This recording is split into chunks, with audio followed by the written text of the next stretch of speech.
You appear to be getting support from many of the political parties in your calls to ban Republican parades and protests around the Easter period, given the inflammatory speeches that we have heard.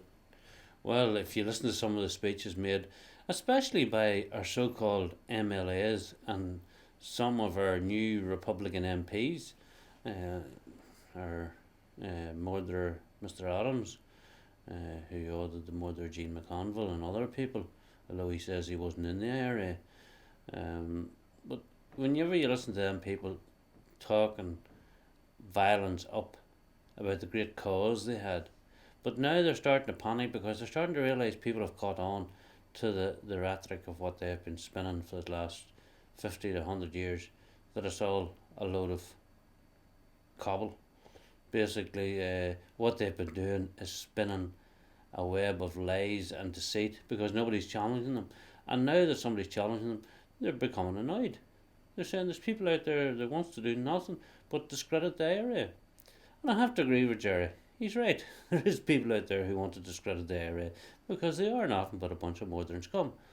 And their fellow companions now, that are the next generation, as they talk about, are no different. We're aware that the fair media channels watched around the world.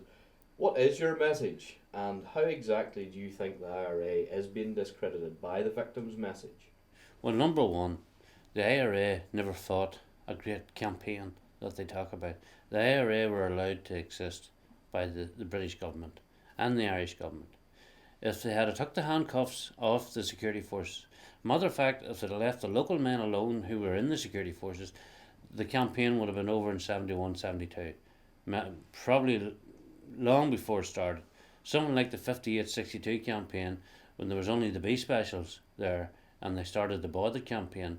Well, the IRA run away from more activity than they actually got involved in, because every time the B men came along, they seemed to clear. So that was put down in a very short space of time. Now, the IRA campaign was allowed to go on.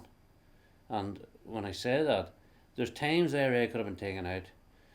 Like the helicopter that flew Martin McGuinness and Gerry Adams and them over to over to Westminster, why didn't it turn aside when it was flying over and heal the two guys out?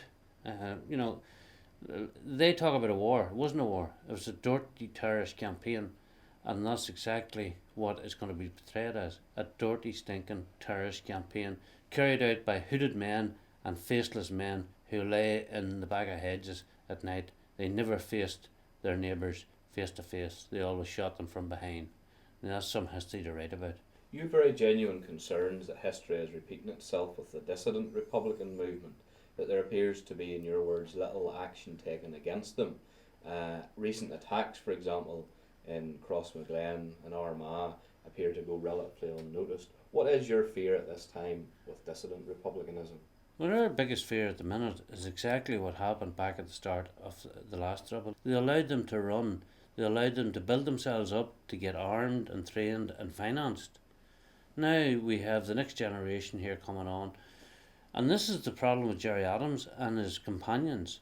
They want to glorify their actions over his last 40 years, to romanticise it, that it's some great cause they fought for. So why would the next generation coming on not want to be part of that? That is the problem. And that has been allowed to happen by the government and by the Irish government. They're allowing that to take place, but we're not going to allow it to take place. They're no better than the scum of the earth.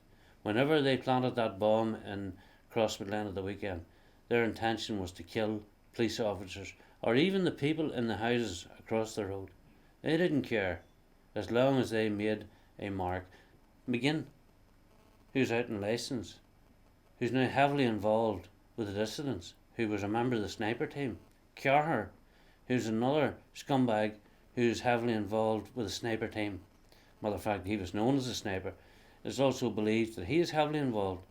Numerous other people who are out on licence are heavily involved in showing the dissidents how to operate and how to evade capture, although they don't have much of that to do in South Armagh, because the Secretary of State and the Chief Constable, in their wisdom, won't put the resources into South Armagh to catch these.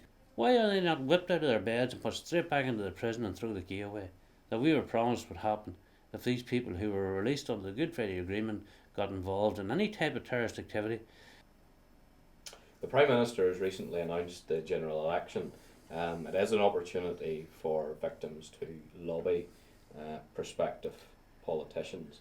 What would be your initial message to those who seek election at this time? Well, don't forget about the victims. It's 12 years ago you forgot about the victims. But his first time I ever spoke to David Trimble, he said to me, if I remember, I'll mention the victims. Well, we were at the same platform that he was sitting on. He didn't need to remember because we were there. If we need to go back to doing that again, we will. But we don't want to go back to doing that.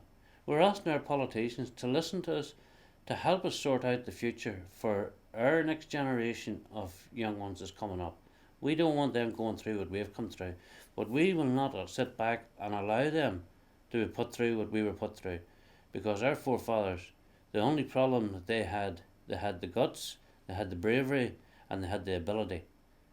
But they stayed silent. Because they trusted their government to speak out on their behalf. Well, we're not intending to do that. If our government doesn't speak out, we will. We demand that we're treated the same as any other part of the United Kingdom, that we can live free from fear and intimidation. There's shootings going on, there's bombings going on, there is hijackings going on in the South Armagh area, there's road checks going on. It's worse now nearly than it was in the early 90s before they called the ceasefires. But everybody's telling us how great it is and how happy we should be that we have got the IRA now policing South Armagh. Because in reality that's what we have. And that's no disrespect to the ordinary policemen. Because if the ordinary policemen had the handcuffs taken off them, they would deal with the IRA in South Armagh. Or sorry, they're not the IRA anymore, they're the real IRA now. On one occasion, another man had a correct the individual, said no, it's the real IRA. So this is, they don't even know what outfit they're calling themselves. That bomb in Crosswood Lane, the police put out a statement saying that there was flammable liquids in the vehicle. There's always flammable liquids in a vehicle where there's a bomb. That's so when it goes up it sets the vehicle on fire. Santa Claus could have told you that. But they didn't mention that there's 150, 200 pounds worth of mix in the car as well. They're trying to play everything down. They're trying to make it seem as if there's not the same bother, there's not the same threat, whenever there is the same threat. But the Chief Constable was more concerned now about telling Jerry Adams that he's under threat, that somebody might want to shoot him. Well, if Jerry Adams didn't realise that by now, but then he doesn't know he's in the area either, so it's quite possible somebody needed to tell him.